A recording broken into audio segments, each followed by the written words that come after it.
एक बार भगवान दुविधा में पड़ गए कि कोई भी मनुष्य जब मुसीबत में पड़ता है तब मेरे पास भागा भागा आता है और मुझे सिर्फ अपनी परेशानियां बताने लगता है। मेरे पास आकर कभी भी अपने सुख या संतुष्टि की बात नहीं करता, मुझसे कुछ न कुछ मांगता ही रहता है।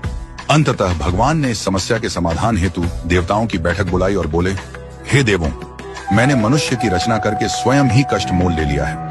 कोई न कोई मनुष्य हर समय मुझसे शिकायत करता रहता है, जबकि मैं उसे उसके कर्मानुसार सब कुछ देता हूँ। फिर भी थोड़े से कष्ट में ही वह मेरे पास आ जाता है, जिससे न तो मैं शांति से रह पाता हूँ, न ही अपने शाश्वत स्वरूप में ध्यान कर पाता हूँ।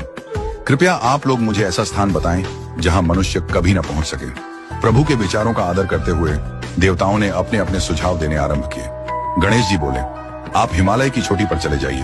भगवान बोले, यह स्थान तो मनुष्य की पहुंच में है, वहां जल्द ही वह पहुंच जाएगा। इंद्रदेव ने सलाह दी, आप किसी गहरे महासागर में जाकर निवास कीजिए। वरुण देव बोले, आप अंतरिक्ष में चले जाइए। भगवान ने कहा, मनुष्य वहां भी पहुंच ही जाएगा। भगवान निराश हो गए और मन ही मन सोचने लगे, क्या मेरे लिए कोई ऐसा गुप्त स्थान नहीं है जहां मैं शांतिपूर्वक रह सकूं?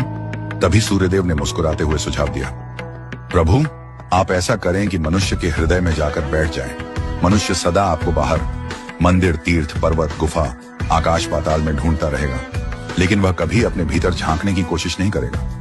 करोड़ों में कोई एक बिरला व्यक्ति ही ऐसा होगा जो आत्मचिंतन करेगा और अपने हृदय में झांक कर आपको खोजेगा, और जो ऐसा करेगा वह आपसे शिकायत करने योग्य ही नहीं बचेगा, क्योंकि उसकी समस्त इच्छाएं शांत हो चुकी होंगी। भगवान को सूर्यदेव की बात अत्यंत प्रिय लगी। उन्होंने उसी क्षण निर्णय लिया और तब से वे मनुष्य के हृदय में निवास करने लगे।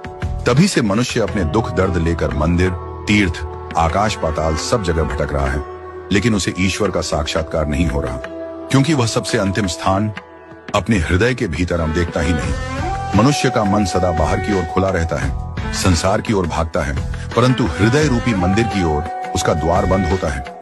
इसलिए जब तक मन रूपी द्वार को संसार से हटाकर हृदय की ओर नहीं मोड़ा जाएगा, तब तक ईश्वर के दर्शन संभव नहीं। यह कथा हमें सिखाती है कि ईश्वर को बाहर नहीं, भीतर अपने अंतःकरण में खोजो। हृदय में परमात्मा सदा विराजमान है, बस जरूरत है उन्हें पहचानने की, अनुभव करने की और भीतर उतरने की। हृदय रूपी मंदिर में विराजमान ईश्वर को देखने के लिए बाहरी नेत्रों की नहीं, बल्कि अंतर्दृष्टि की आवश्यकता होती है। जब तक मनुष्य का मन संसार की ओर भागता रहेगा, तब तक वह ईश्वर को कभी नहीं पा सकेगा।